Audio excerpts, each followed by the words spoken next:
When we first started looking in pharmacy dumpsters, pharmacies didn't really like it. And I will call the cops on you. I don't care if you're from the news or not.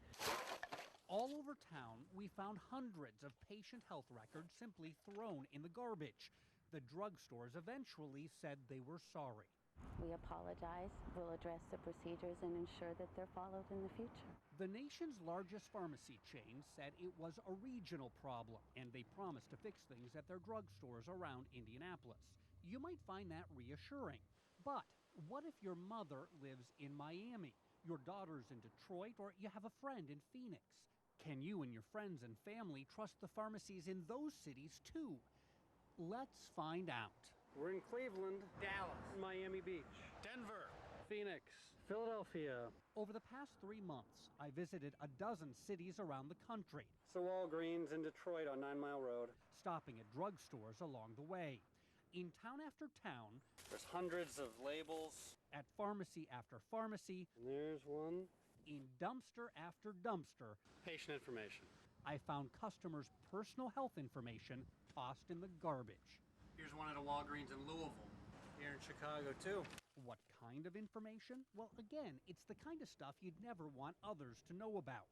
I can now tell you who's taking Viagra and Valium, who's got hemorrhoids and herpes and, well, you get the idea. The point is, what's inside these dumpsters tells a lot about customers and about the pharmacies failing to protect them. I don't know why they're not taking this seriously. We took our findings to Carmen Catazone. He's president of an organization that helps regulate the nation's drugstores. And he says disposing of patient information in such a reckless manner is against the law in every state. So for pharmacies to still be engaged in this activity or to allow it to occur is not only in violation of state laws, but it's a disgrace. Pharmacies know they're supposed to protect patient information. Just look at some of the sensitive records we pulled out of the trash. They assure customers what we're looking at will be kept private and that it's a matter of federal law. That's why some pharmacies are equipped with gates and cameras and locks and chains meant to keep dumpsters secure. At this Walgreens in Miami, the trash is locked inside a 12-foot razor-cut steel-tipped fence.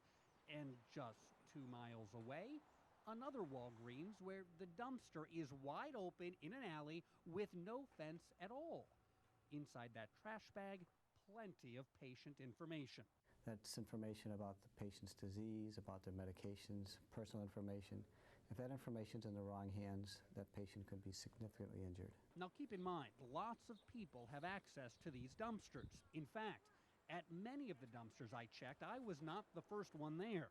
Often bags had already been opened and trash had been dumped out and apparently inspected by someone other than me.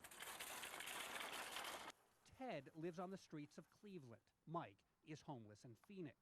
I met both men while they were looking through pharmacy dumpsters, and they told me they do it for a simple reason. to make money. Look for anything that can be sold again. Of course, pharmacies get nervous when anyone starts looking through their trash. In Chicago, a team of CVS employees swarmed this dumpster after I told them I had found dozens of patient records inside. You're actually going to have to leave and get off our private property, actually. So the only response is get off the property? No, the response is this is supposed to be blue bagged. Blue bagged means records like this are not supposed to be in the trash. Garbage goes in the dumpster, while personal information goes in blue bags which are set aside. That's why you'll never see a blue bag in a CVS dumpster. Blue bags aren't supposed to be in there. Unless, of course, CVS employees are not paying attention. That blue bag comes from an Osco drugstore in Phoenix, just taken over by CVS. The bag contains sensitive health records of hundreds of patients. Some locally owned pharmacies fare just as poorly. Look what we found behind this drugstore just outside Detroit.